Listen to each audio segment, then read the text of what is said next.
that CBO says out there in the second decade could be 15 to 20% a year, that you got to have a system left to serve the people that we're promising health insurance. But what I'm saying, and that's the point I'm making. I think it's a legitimate point. What I'm saying is that on Medicare Advantage, that does not have to do with the concerns that you've got about hospitals or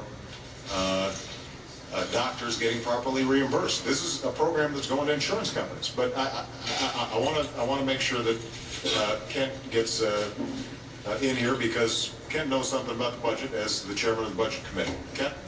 Well, thank you, Mr. President. Thank you for allowing us to come and visit about what really is the 800-pound gorilla facing the federal budget, and that is the health care accounts of the United States, Medicare, Medicaid, and the rest.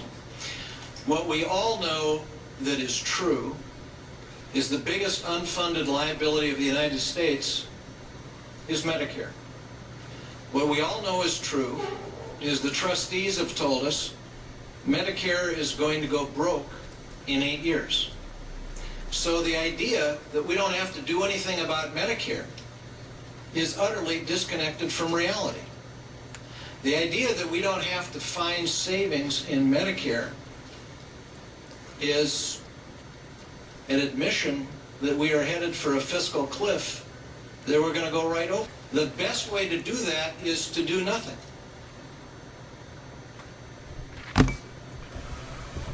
You know, folks, you just can't polish a turd. You need to start from the beginning. And I was sent an email that really pertains to this. I wish these people would take this into consideration.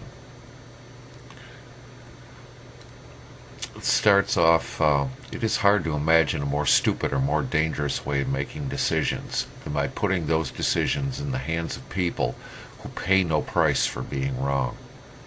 It was Dr. Thomas Sowell.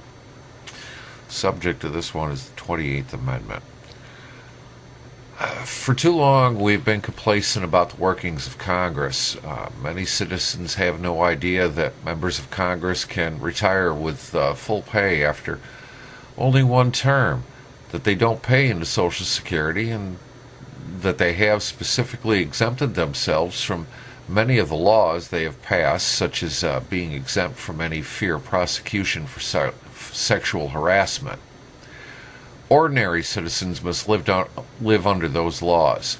The latest travesty is that Congress will exempt themselves from the health care reform that is being considered in all its forms. Somehow, that doesn't seem quite right. We do not have an elite class that is above the law. I don't care if they are Democrats, Republicans, Independents, or whatever. The self-serving must stop. This is a good way to do that. It is an idea whose time has come. Proposed 28th Amendment to the United States Constitution. Congress shall make no law that applies to the citizens of the United States that does not apply equally to the senators and representatives, and Congress shall make no law that applies to the senators and representatives that does not apply equally to the citizens of the United States.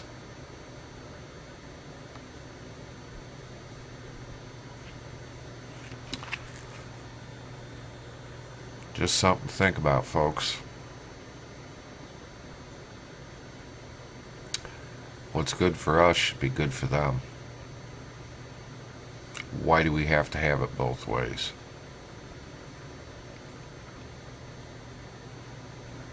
They work against each other. I said, Doc, how does this happen? He said, Kent, it's very simple. He's got a heart condition. He's got a serious lung condition. He's got orthopedic issues. He's got doctors for each one of those. He's getting prescription drugs mail order. He's getting them at the hospital pharmacy. He's getting them down at the beach. He's sick and confused. His wife's sick and confused. We've got chaos. And my conclusion, after all of these hundreds of hours of hearings and meetings that Senator Grassley and Senator Baucus were part of and Senator Enzi, was that indeed we do. We have a system that is characterized, especially for those people, by chaos. We can do better, and we really don't have a choice, because we've got a debt now, a gross debt, 100% of our GDP, headed for 400%, that nobody believes is sustainable.